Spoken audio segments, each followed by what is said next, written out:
Hello everyone, welcome to your team news ahead of Game Week 22. It is the big double game week for Manchester United with two very good looking home fixtures. If you've been listening to the content on Scout this week, you will know there's been a lot of talk about who to triple captain, which players to bring in, looking ahead with the blanks and all this kind of stuff. So if you're looking for tactical advice for your teams, this is not the stream for you. Check out some of the other streams. But if you're looking for injuries and suspensions, what better hands could you be in than Mr. Neale Rig? How are you, Neil? Not too bad, thank you guys. Yeah, it's the last one we'll be doing, I think, isn't it? It is ever? Indeed. It is indeed. Yeah, bit of news from me. I will be stepping back from different videos on Scout, going back to my old job of market research in the near future. So you will be partnered with Joe on these. Seb will be taking over the Gianni team selections. I will be still around. I'll be doing my team selection video every week. But yeah, you will see a lot less of me. So I imagine there'll be a few sighs of relief from some people out there. But yeah, I'm going to miss these team news streams with you. Neil, I've really enjoyed them. Yeah, they're good. They're good. They're not good fun, but they're pretty depressing. But yeah, they're. I like doing them as well. It's good to offload everything I've just learned over the last 3 hours. With all the press conference. Who am I going to laugh with about Nathan Ferguson on a Friday afternoon anymore? He's mentioned today as well. Look out for that. Look out for that for the team news bingo people. Right, let's start then. We've got loads to cover. Let's start with the first game of the week, which is tonight. Don't forget the deadline. It's Chelsea versus Fulham. And let's start with the home team. They've made a couple of signings, haven't they? Yes, they have. Yeah, just one or two low-key captures.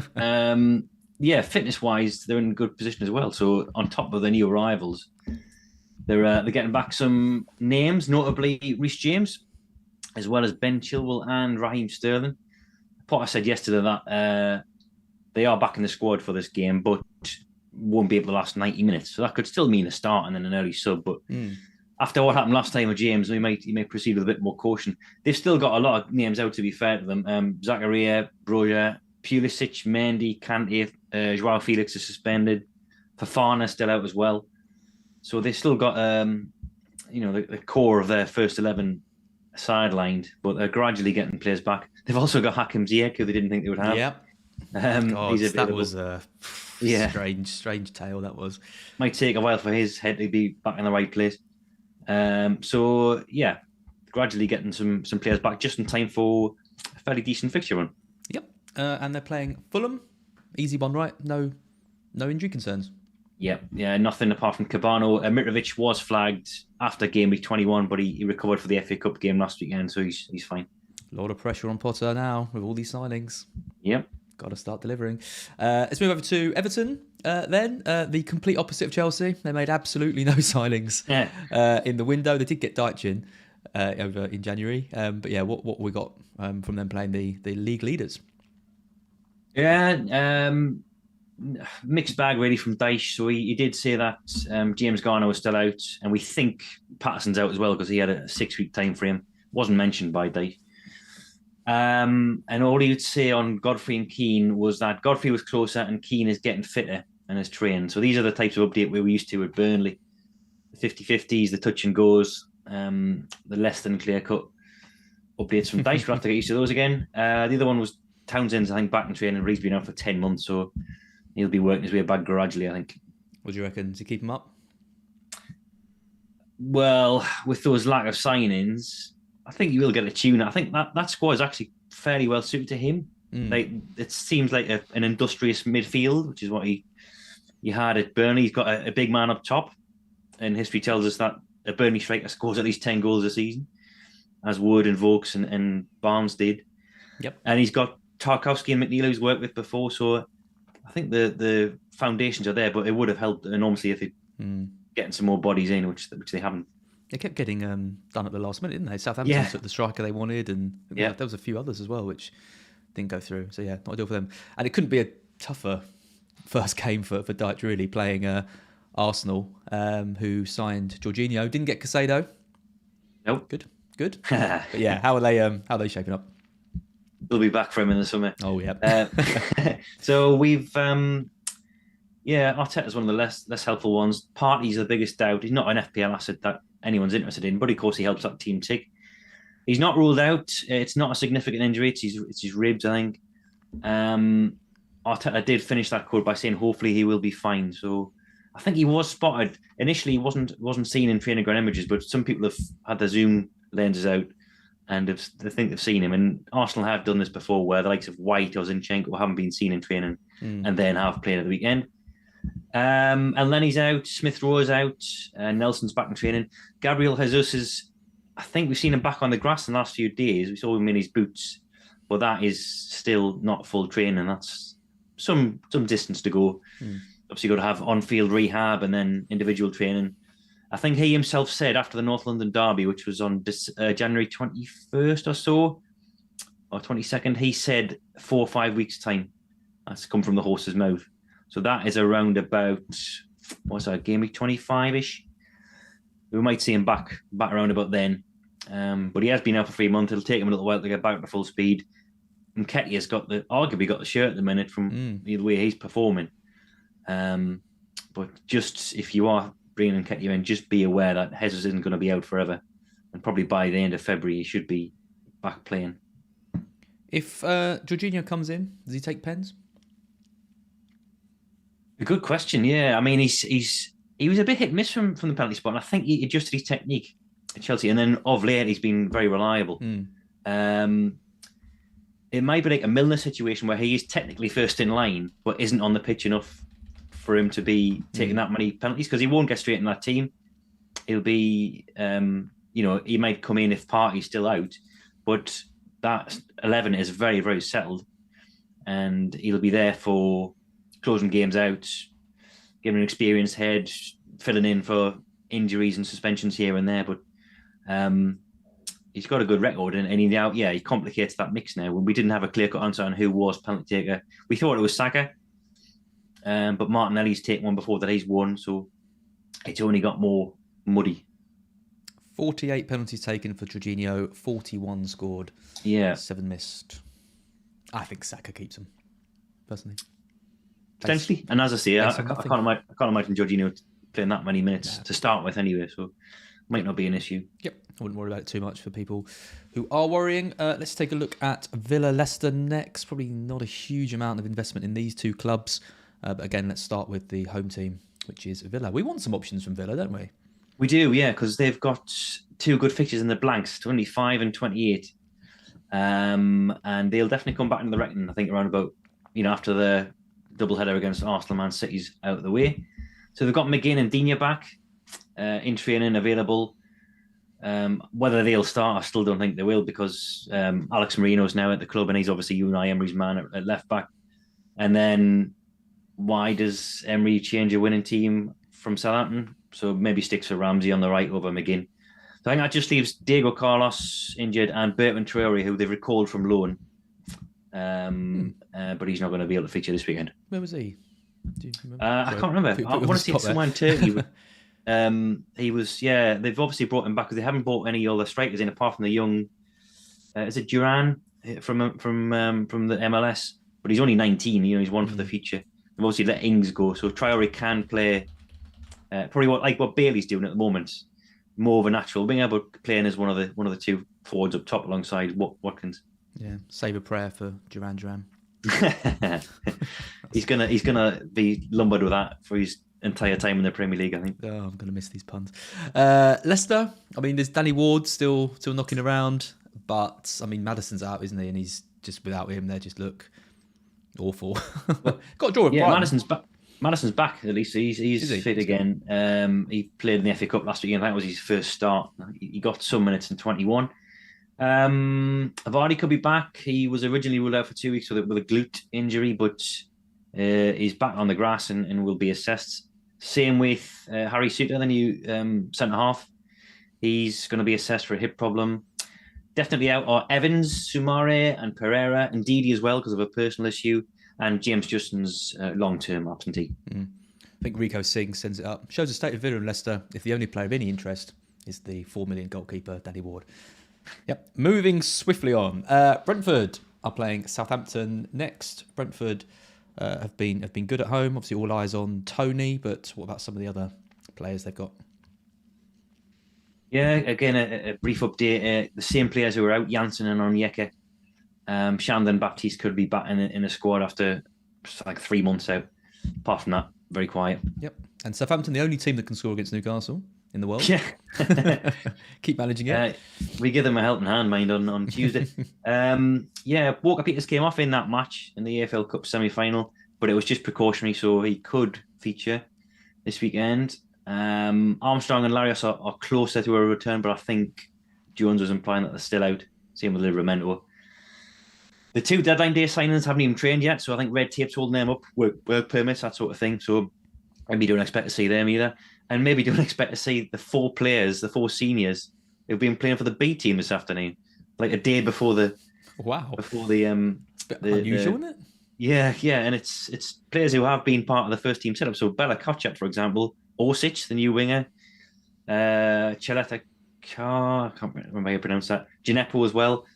So players who have played minutes under Jones, all playing for the B team this afternoon. Jones himself said that they needed to build up like the match fitness and that, but it seems unlikely that before.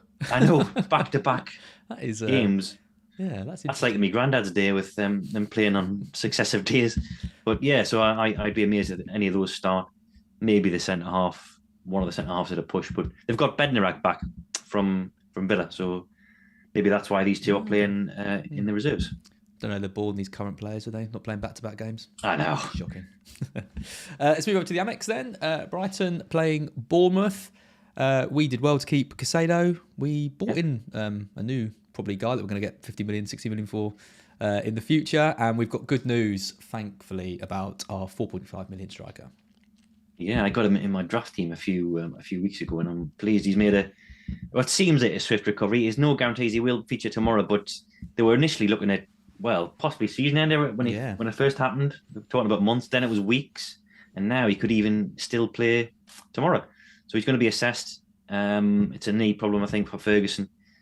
But good news, really, that it could be just 1 game week or fewer, but he misses out on. Still out are Colwell, Lallana, Moda, and McAllister, who's suspended. So the good news is they've got Caicedo back. They've kept hold of Caicedo. Otherwise, they would have been very, very short of options in the middle. And De Zerbi's told us Lamptey's going to start as well tomorrow. So oh, really? Yeah, he's going to play. So he could still be hoodwinking us. But I do think he played well against Liverpool last weekend. And Bournemouth at home is the type of game you unleash Lamptey, I think, a right back. So it sounds like he's going to start. Caicedo too, who De Zerbi's telling Brighton fans to back. So it'll probably just maybe a choice between, maybe you can tell me, Sarmiento or Gilmore, depending on where Gross plays. If Gross is deeper, maybe Sarmiento. If Gross is higher up, then Gilmore alongside Caicedo. But he's got a few options. I'd imagine Gilmore comes in. He played last... Oh, he didn't start last weekend, did he? It was Gross alongside Caicedo. He was playing when McAllister was out, wasn't he, I think? I think he started 1 league game. Yeah. You'll know more than me, but... I wouldn't. Just check his stats now. Yeah, he started 1 league, and that was against Arsenal, the 4-2. So yeah, could easily be him. Sarmiento played, I think, against Everton in that 4-1. So yeah, 1 start each could be either of them. Yeah. But, neither. Yeah, if you've got Matoma, March, don't worry about them. They'll be playing barring injury. Yep. And how about Bournemouth? Anything interesting from them? Yeah, O'Neill's getting a real dislike of O'Neill because he's starting to act like Moyes and Eddie Howe with his updates. Doesn't want to give too much away. He did rule out. This is like a sort of double agent in the Cold War where he's just giving out rubbish information. So he's told us that Fredericks, Stanislas, and Brooks are still out. No one cares about that. But yeah, the main players like Solanke, Tavernier, Billin, Lewis Cook. I think they're all 50% flag based on today's updates. He said that Solanke and Tavernier have had good weeks on the grass, and he's going to have a couple of late calls tomorrow. And then went on to name check those 4 players as being like new signings and stuff like that. So he's lifted a bit ambiguous as to who's going to be fit and who's going to miss out. But Solanke's nearing a return anyway. This is a big game for us because this is the kind of game where we'd probably lose. Last year, we beat Liverpool in the Cup, best performance ever, great goal from Matoma, and then we go and play Bournemouth at home and they just beat us 1-0. So I feel like if we can win this, then there clearly is something brewing at Brighton. But I don't know. I went for 4-0 in my prediction, but I think that's I think that's maybe a bit optimistic. United Palace next, so the first of United's double game week. Loads of investment in their players. I mean, Fernandes is getting his ownership rocketing, and no one even really considered him before. But how about the rest of the side? What do we need to know? A bit of a frustrating update, really, from Ten Hag. He said that Sabitzer is fit to play, new signing from Bayern. And of course, in midweek, we saw Sancho and Martial came back as both as substitutes. Still ambiguous about Darlow. We have seen him, or we've been told that he's back in training this week. So Bruno Fernandes confirmed that. But there was no update on him in Ten Hag's presser, not in the broadcast section anyway. So still a bit in doubt. But the fact that he's back in training does leave a question mark over Wan-Bissaka, you'd think, medium-term wise. Apart from that, we know that Eriksen's out for a couple of months. Van der Beek's out for the season. McTominay is probably out as well. And Butland, who's a backup goalkeeper, is ineligible. So yeah, it'll either be Fred alongside Casemiro or the fast track Sabitzer in the midfield. Yeah, interesting. And Palace without their key man. Yeah. Now, Vieira did say that Zaha's injuries is a couple of weeks, and it's been a couple of weeks. So whether he's been sort of creative with his update and he's actually fit, I'll take him at face value, because he did say he's still on the treatment table. And he said obviously his injury will take him a couple of weeks, so we have to do without him. So it does sound like he's out. But stranger things have happened in the past. Apart from him, Joachim Andersen's still out as well, progressing slowly in his recovery from a calf problem. And long-term absentees, MacArthur and Ferguson, have been training with the team. So he's back in training, not available for tomorrow. They've still got a bit of a protocol to follow in terms of easing them back in. Probably play some under 21 games first. But he's nearly back. How long you work for Scout as? Because has he been through your entire tenure? 2 years, nearly to the day. Yeah. And he played 20 minutes, I think, in one game, and that was like the best moment of my life. Yeah. Yeah, it would have been lovely if today was his kind of like recovery and he just lined up at the weekend and got us a goal, but I don't think it's to be, unfortunately. Okay, Wolves versus Liverpool next. I can't say this has got the hallmarks of a classic, but you never know. Let's start with the home team. I think the only player I've seen in people's teams is Bueno, from Wolves at the moment. But yeah, let's hear what you got to say about him. Yeah, nothing really new on the injury front. Neto is nearly back. He's been out for I think the whole season, but he's I think going to make a play and come back within the next couple of weeks. He's the only one of the long-term ones who's going to be available, and that's pretty much it on the injury front. And how about Liverpool? They've got their share of problems. They have, yeah, never ending. Kanate is the latest addition to that injury list. He's going to be out of this one. Muscle issue. 5 players still out on top of that, but a lot of them are getting closer. So Jota, for example, has trained for the first time yesterday with the team. He's gone back to doing rehab today, so he's not going to be involved, but he's closest. Van Dijk's going to follow suit next week as well, so he's going to be back, partly training with the team. I think Arthur Melo as well is not too far away. Firmino's getting closer, according to Klopp today. I think Diaz is slightly longer, but again, is out running now. So there's some daylight in sight for these players who are injured. Jota sounds like he's the closest to come back. Matip and Gomez at the back?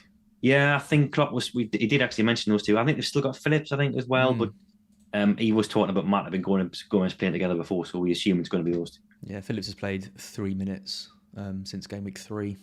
Yeah.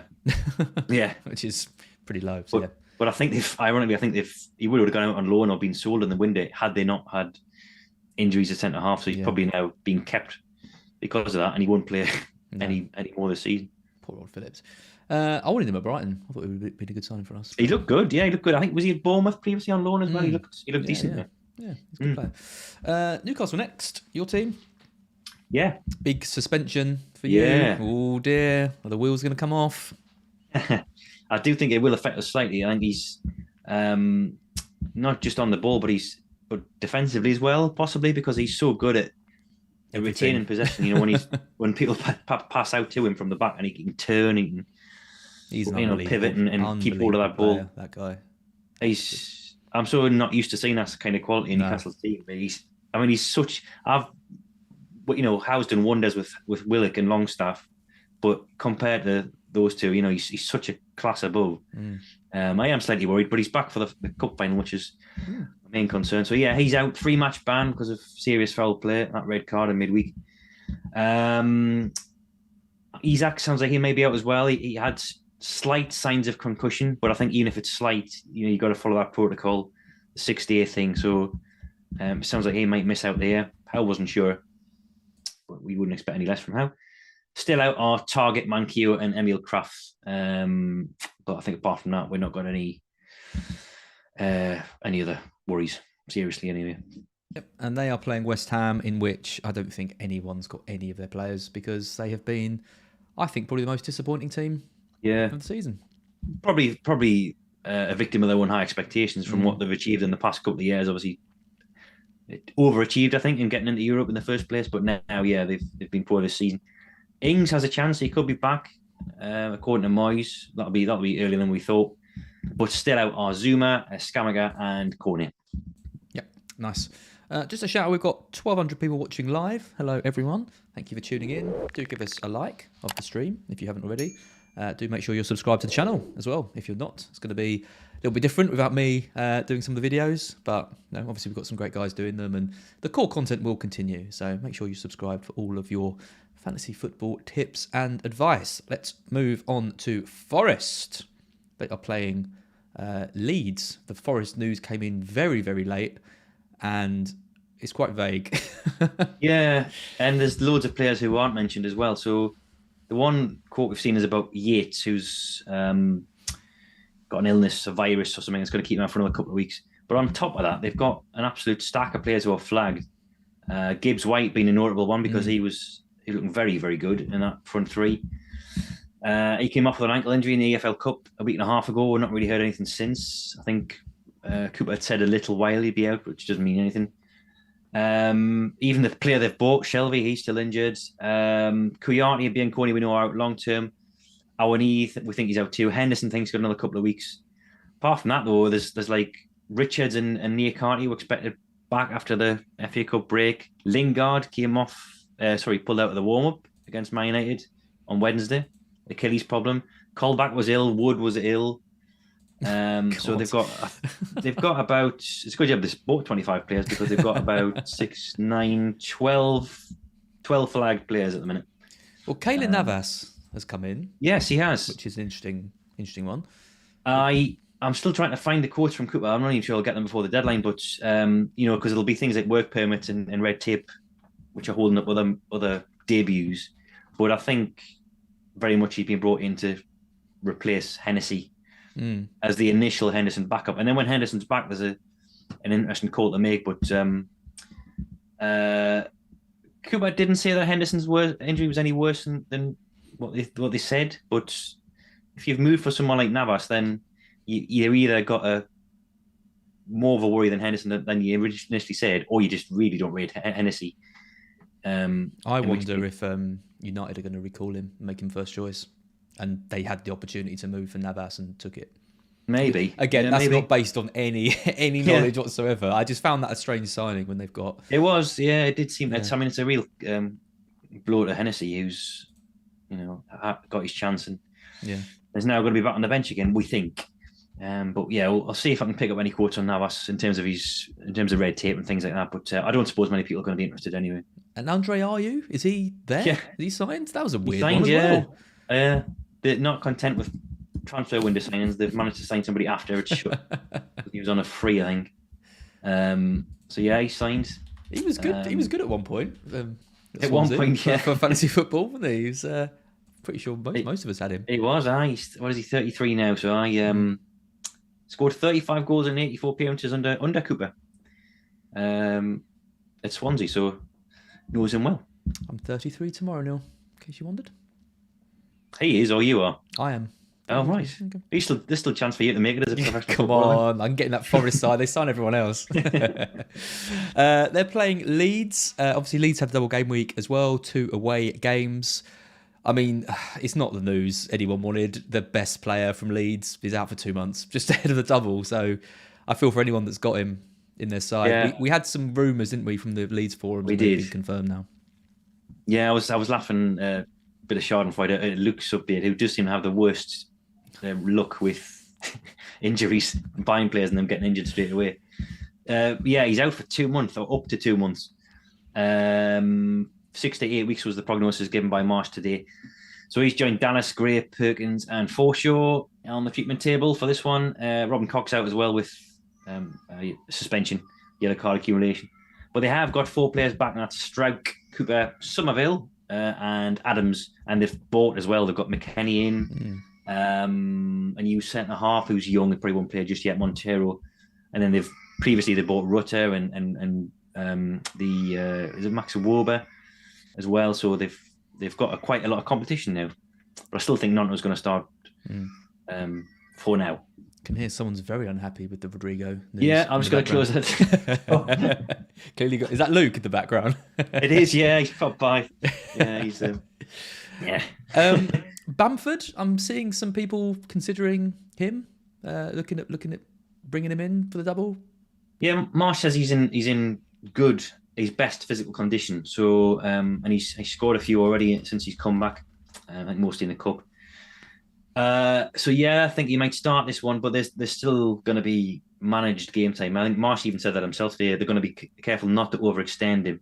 And bearing in mind this is a double game week, it's going to be a 3-game week for Leeds in terms of Premier League matches. There'll be managed minutes of no doubt. Whether that's benchings, whether that's like half-time withdrawals or 60-minute withdrawals, he's not going to play 90 minutes. And they've got Rutter in there who can job share with him up top. So yeah, he might get you 120 minutes or something over the double game week, but do you want him longer term beyond that? I don't think so. I think Rutter in, Llorente out for Leeds is a good switch. I think Rutter's going to do well for them. Okay, final game of the weekend is a big one. Spurs versus Manchester City. The biggest news with Spurs isn't the injury to one of their players. It's the injury or problem to their manager. Yeah, they've got a fully fit playing squad, but the manager's incapacitated. What is it? Was it gallbladder surgery or something like that? Yeah, so they're still not ruling him out to being back for this one, but I think he's in Italy at the moment recuperating, so might not be on the touchlines. And Stellini took the press conference today. As I said, fully fit squad, I think. So Richarlison and Lucas Moura even are back, and nothing new reported.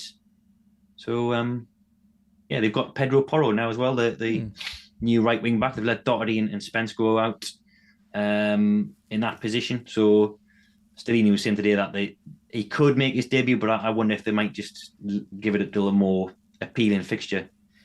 It's Man City, and Emerson's actually not been too bad in the last couple of weeks by his standards, and he's sort of more defensive minded as well. So I wouldn't be surprised if they maybe stuck with Emerson for this one and then throw Porro in for the easier fixtures to come. Of all the right backs to let go, I would have put Emerson at the top of the list. Yeah, and let the other two go.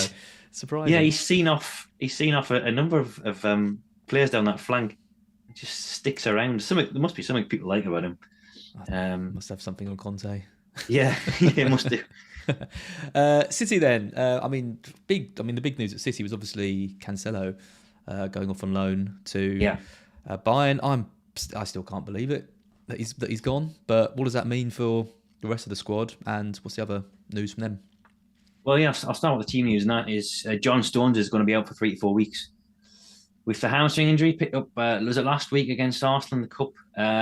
Better news on Foden. He's back. He's in training. He's trained really well the last 2 days, and Guardiola says he's ready for the bench. Yeah, he thinks he will be available. But yes, I would probably suspect on the bench. So yeah, there was questions about Cancelo, as you'd imagine, about whether he'd be back and whether he had a bust up and all that kind of stuff. But there was one about the options at left back.